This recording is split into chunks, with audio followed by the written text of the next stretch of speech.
नमस्कार बंधू भगिनींनो, आज आपण एक मल्टीबॅगर कंपनीचा टेक्निकल पाहणार आहोत। त्या कंपनीचं नाव आहे इन्फोसिस लिमिटेड।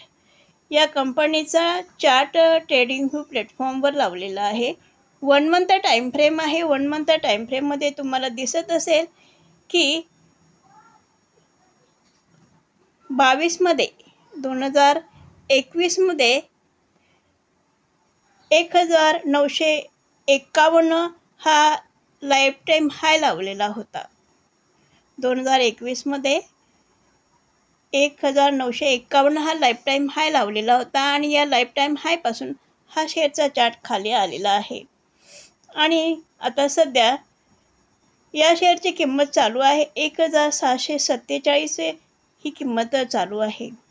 1667 हा एक रेजिस्टन्स बनवला। या रेजिस्टन्सवरनं हा शेअरचा चार्ट खाली आलेला आहे आणि पुन्हा हा रेजिस्टन्स तोडण्याचा प्रयत्न केला। पुन्हा तिथून हा शेअरचा चार्ट खाली आलेला आहे आणि पुन्हा या आपल्या 1667 या रेजिस्टन्सकडे हा शेअरचा चार्ट आलेला आहे।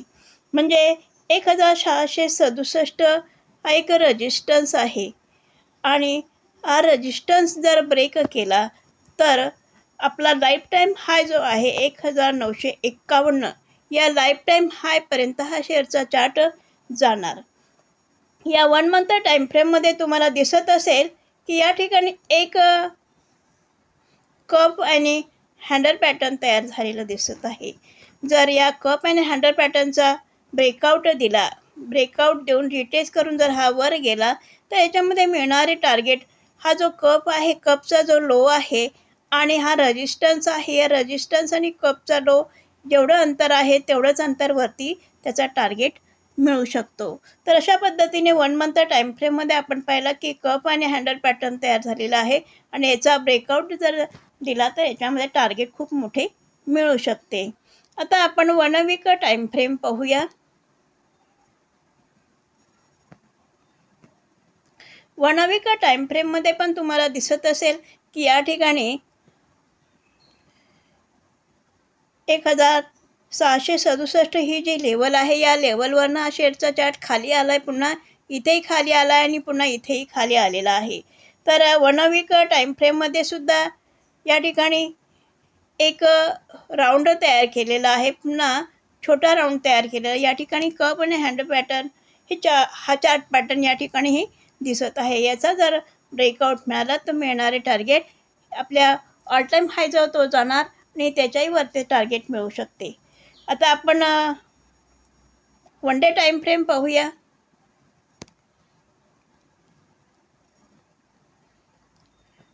1 डे टाइम फ्रेममध्ये पण बघा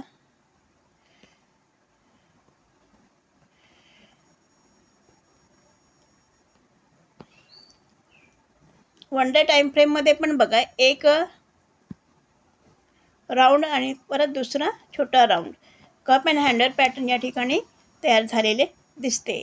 तर अशा पद्धतीने याचा जर ब्रेकआउट मिळाला, या चार्ट पॅटर्नचा जर ब्रेकआउट मिळाला तर मिळणारे टार्गेट याच्यामध्ये खूप मोठे मिळू शकते। येणाऱ्या दिवसामध्ये आपण बघूया की या चार्ट पॅटर्नचा किंवा या गोल राऊंडचा ब्रेकआउट मिळतो किंवा नाही।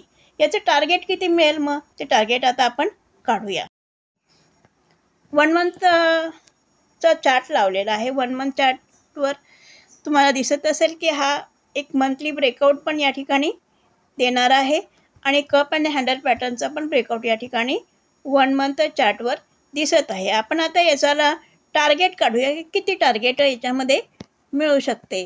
याचा जो रेजिस्टन्स आहे, रेजिस्टन्स आणि खालचा जो कपचा जो लो आहे, हे अंतर घेतल्यानंतर तेवढेच अंतर वरती आपण घेऊ शकतो। कपचा जो लो आहे तो लो आणि रेजिस्टन्स एवढं जे अंतर आहे तेवढंच अंतर जर वरती घेतलं तर मिळणारं टार्गेट बघा किती मिळू शकतं। तर याच्यामध्ये येणाऱ्या दिवसामध्ये 2170 पर्यंत एवढे टार्गेट येणाऱ्या दिवसामध्ये मिळू शकणार आहे। म्हणजे 2170 पर्यंत हा स्टॉक जाऊ शकतो जर याने हा 1 मंथचा म्हणजे मंथली ब्रेकआउट जर दिला किंवा कप अँड हँडल पॅटर्नचा ब्रेकआउट दिला किंवा मंथली ब्रेकआउट दिला तर तो आपला ऑल टाईम हायसुद्धा क्रॉस करेल आणि 170पर्यंत हा स्टॉक जाऊ शकतो. तर पाहूया हा ब्रेकआउट देतो किंवा नाही. ब्रेकआउट देण्यासाठी या लेव्हलला रिटेस्ट करणे करणे आवश्यक आहे आणि रिटेस्ट करून जर वर गेला तर मिळणारी टार्गेट खूप मोठे याच्यामध्ये मिळू शकेल. तर आपण येणाऱ्या दिवसामध्ये पाहूया काय होतं काही नाही. हा व्हिडिओ मी एज्युकेशनल पर्पज म्हणून बनवलेला आहे. बाय सेल रिकमेंड माझ्याकडून नाही. माझा व्हिडिओ जर आवडला असेल तर लाईक करा, शेअर करा आणि सबस्क्राईब करा. धन्यवाद.